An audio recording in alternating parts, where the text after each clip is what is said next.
Hello बच्चों, कैसे हो भाई सब। आज हम करने वाले हैं इकोनॉमिक्स का चैप्टर सेकंड का पार्ट 2। हमने लास्ट वीडियो में कहां तक किया था बच्चों? ये लास्ट पॉइंट हमने किया था हिस्टोरिकल शिफ्ट इन प्रोडक्शन, कि प्रोडक्शन में क्या आया है।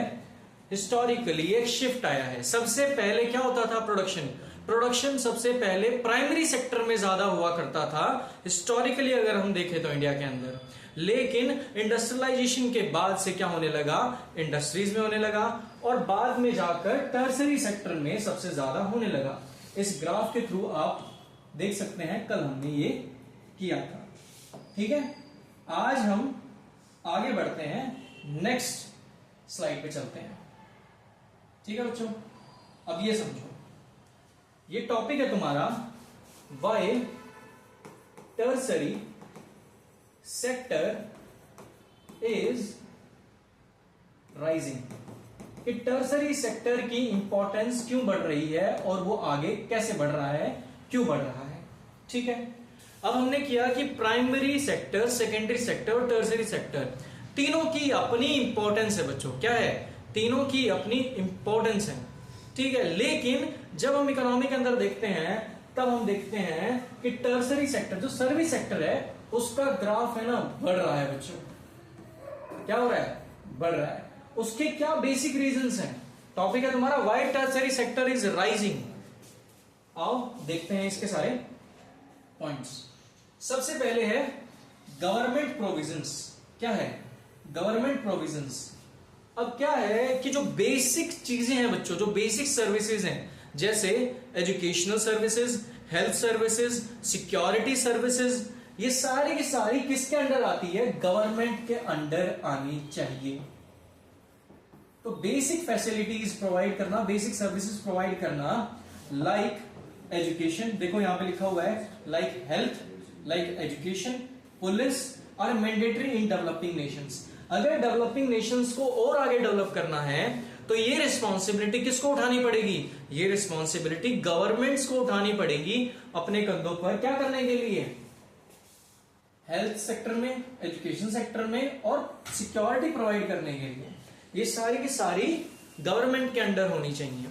ठीक है, इंडिया के अंदर भी आप देखते हैं गवर्नमेंट स्कूल्स हैं, गवर्नमेंट हॉस्पिटल्स हैं और गवर्नमेंट ऑथराइज, जो गवर्नमेंट की पुलिस होती है, स्टेट गवर्नमेंट्स की अपनी क्या होती है, खुद की पुलिस होती है। वो क्या करती है? सिक्योरिटी का काम करती है।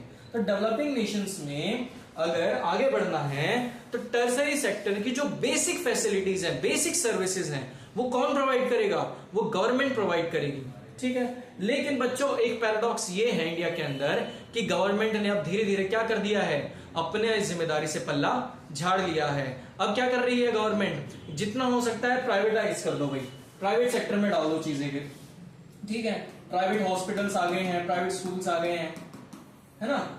लेकिन होना क्या चाहिए कि हेल्थ, एजुकेशन, सिक्योरिटी, ये तीन चीजें हमेशा गवर्नमेंट के अंडर होनी चाहिए।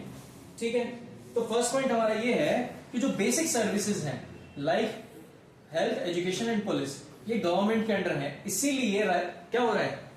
टर्सरी सेक्टर आगे बढ़ रहा है।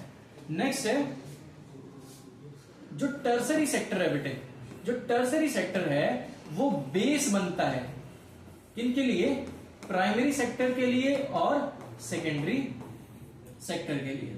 ठीक है, कि एग्रीकल्चरल और मैन्युफैक्चरिंग जो ग्रोथ है बेटा, वो डायरेक्टली क्रिएट होती है massive demand for transport and trade. अब क्या होता है कि प्राइमरी सेक्टर में प्रोडक्शन हो रहा है और सेकेंडरी सेक्टर में भी, इंडस्ट्रियल सेक्टर में भी प्रोडक्शन हो रहा है। अब जब जब प्रोडक्शन होगा तो डिमांड बढ़ेगी। डिमांड किस चीज के लिए? ट्रांसपोर्टेशन के लिए, कि आपको रॉ मटेरियल प्राइमरी सेक्टर से कहां लेके जाना पड़ेगा? सेकेंडरी सेक्टर में तक ले जाना पड़ेगा, इंडस्ट्रीज तक रॉ मटेरियल ले जाना पड़ेगा और इंडस्ट्रीज से मार्केट तक कहां ले जाना पड़ेगा? फिनिश गुड्स ले जाने पड़ेंगे। ठीक है, तो ट्रेड की डिमांड बढ़ती है और ट्रांसपोर्टेशन की डिमांड भी बढ़ती है। इन सर्विसेज की डिमांड बढ़ रही है तो इसलिए टर्सरी सेक्टर की डिमांड भी बढ़ रही है, वो राइज कर रहा है, आगे बढ़ रहा है। ठीक है बच्चों, अब आते हैं नेक्स्ट पे।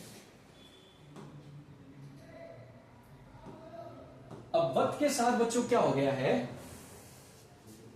इकोनॉमी बढ़ रही है, लोग अमीर हो रहे हैं, लोगों के पास पैसे आ रहे हैं, तो अब क्या कर रहे हैं कि लोग नए नए चीजों की, नई नई सर्विसेज की डिमांड कर रहे हैं। आपने देखा होगा कि पहले की जनरेशन जो होते थे वो सिनेमा जाया नहीं करते थे, बहुत मिनिमम जाते थे, ठीक है, क्योंकि वेल्थ इतनी नहीं थी। लेकिन अब क्या हो गया है, अब इनकम राइज हो रही है लोगों की क्या हो रही है, इनकम राइज हो रही है।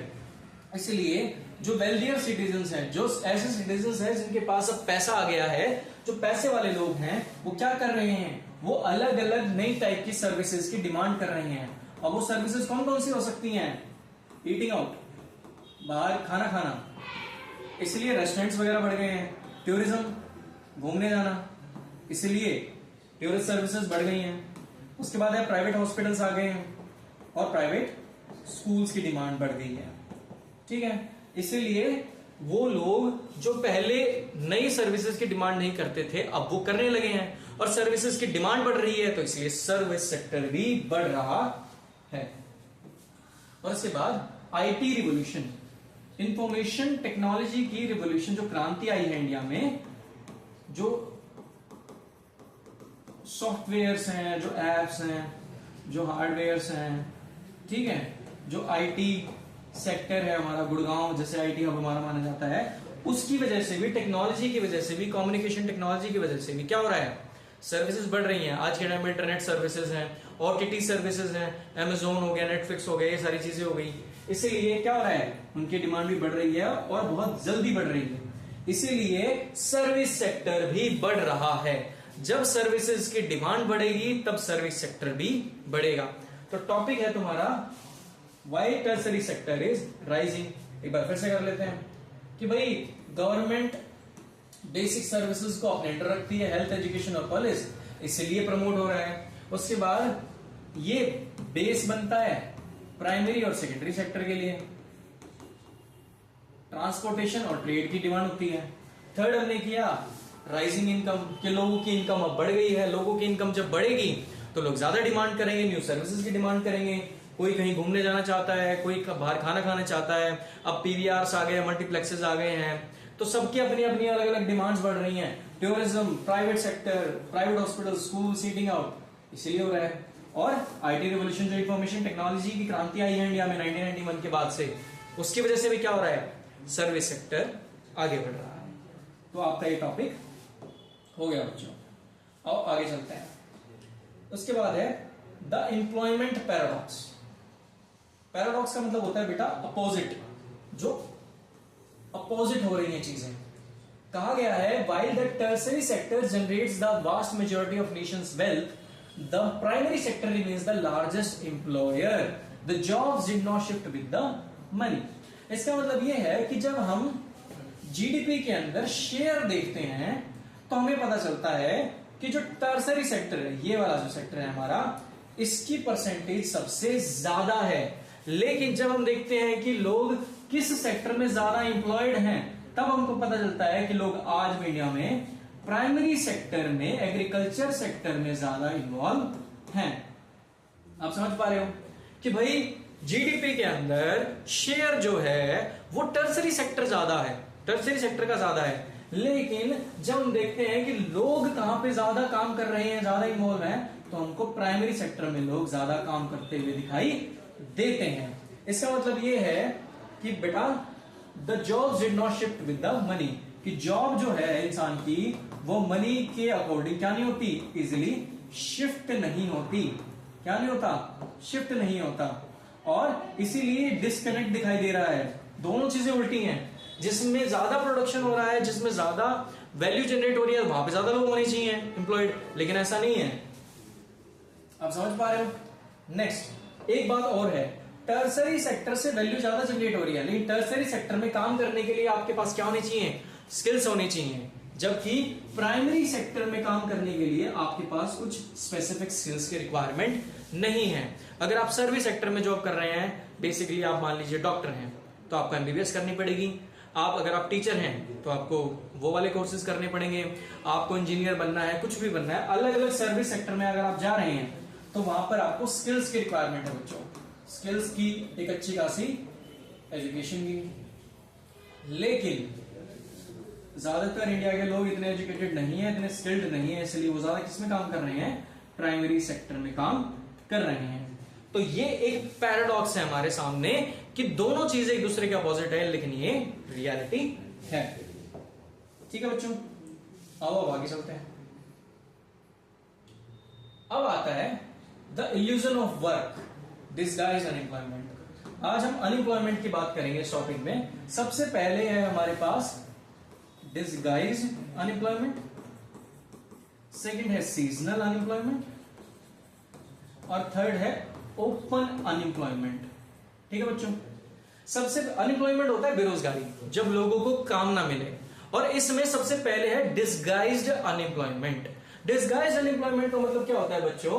और डिस्गाइज्ड अनएम्प्लॉयमेंट सबसे ज्यादा कहां मिलती है? एग्रीकल्चर सेक्टर में मिलती है। अब इसका बात समझो कि मान लीजिए कि ये हमारे पास एक जमीन का टुकड़ा है और यहां पर खेती होती है। अब क्या होता है कि यहां इस जमीन के टुकड़े से मैक्सिमम प्रोडक्शन निकालने के लिए, मैक्सिमम प्रोडक्शन के लिए आपको सिर्फ और सिर्फ 3 लोगों की रिक्वायरमेंट है कि भाई अगर 3 लोग इस खेत में काम करेंगे तो अच्छे से क्या हो जाएगा? प्रोडक्शन हो जाएगा, मैक्सिमम लेवल पे प्रोडक्शन हो जाएगा। कितने लेबर की रिक्वायरमेंट है? कितने लोगों की रिक्वायरमेंट है? 3 लोगों की। लेकिन इस खेत में 6 लोग इन्वॉल्व हैं, ये प्लस 3 और भी हैं। इसका मतलब ये है कि चाहे 3 लोग हो, चाहे 6 लोग हो, चाहे 10 लोग उस खेत में काम कर रहे हो, प्रोडक्शन उतना ही होगा। ठीक है, तो अब जब 3 लोग ये प्रोड्यूस कर पा रहे हैं इतना, तो बाकी तीनों का काम का कोई आउटपुट नहीं है, उनका काम करने का कोई फायदा नहीं है, उससे प्रोडक्शन नहीं हो रहा। जब 3 लोग ही कर पा रहे हैं पूरा का पूरा, तो इन बाकी तीनों की जरूरत नहीं है। लेकिन गांव के अंदर क्या होता है कि जी हमारा खेत है और हमारे यहाँ पे घर के जितने मेंबर है सारे उसमें क्या करते हैं? काम करते हैं, जबकि वहां पर उनके काम की रिक्वायरमेंट भी नहीं है, लेकिन फिर भी वहां पे वो लगे हुए हैं और लगता यह है कि वो काम कर रहे हैं, लेकिन काम नहीं हो रहा। इसीलिए क्या है? हिडन या डिस्गाइज्ड अनएम्प्लॉयमेंट, कि भाई ये दिखती नहीं है, ये बेरोजगारी दिखती नहीं है, ऐसा लगता है लोग काम कर रहे हैं लेकिन उनके काम का कोई भी वैल्यू नहीं है, वो बढ़ नहीं रहा, प्रोडक्शन नहीं हो रहा, वो तो कोई फायदा नहीं है। तो पहला क्या हो गया? डिस्गाइज्ड अनएम्प्लॉयमेंट, छुपी हुई बेरोजगारी जो दिखती नहीं है। उसके बाद आता है सीजनल अनएम्प्लॉयमेंट। क्या था बेटा? Seasonal unemployment. अब कई बार क्या होता है, ये टूरिज्म के अंदर भी आता है सीजन के बेसिस पर, और एग्रीकल्चर के अंदर भी आता है। ठीक है, कि सीजन के अकॉर्डिंग आपको काम मिलता है। मान लीजिए आप ऋषिकेश गए, आप ऋषिकेश जाएंगे तो वहां पे आप देखेंगे कि जो पीक मंथ्स हैं जहां पर टूरिस्ट ज्यादा आते हैं वो कुछ पर्टिकुलर मंथ्स हैं, और ऐसे ही अलग अलग सीजन्स में अलग अलग जगहों की डिमांड होती है। तो जो सीजनल अनएम्प्लॉयमेंट है बच्चों, वो आती है कि साल के 365 दिन आपके पास क्या नहीं है? काम नहीं है। कुछ पर्टिकुलर सीजन्स में आपको क्या मिलेगा? काम मिलेगा, और बाकी सीजन में आप बेरोजगार ही रहेंगे। ठीक है बच्चों, अब थर्ड था हमारा ओपन अनएम्प्लॉयमेंट। ओपन अनएम्प्लॉयमेंट, इसका मतलब ये है कि ये बेरोजगारी खुली हुई है, ये दिख रही है, ओपन है, कि भाई आपको बेरोजगारी दिख रही है, आपके आसपास के बहुत सारे लोग बेरोजगार हैं। जैसे हरियाणा स्टेट की हम बात करते हैं, अपने स्टेट की बात कर लेते हैं। यहां पर अप्रोक्सीमेटली 40% ऑफ पॉपुलेशन, जो यंग पॉपुलेशन है, वो अनएम्प्लॉयमेंट घूम रही है, अनएम्प्लॉयड घूम रही है। इसका मतलब ये है कि ये जो बेरोजगारी है ये हमारे सामने है।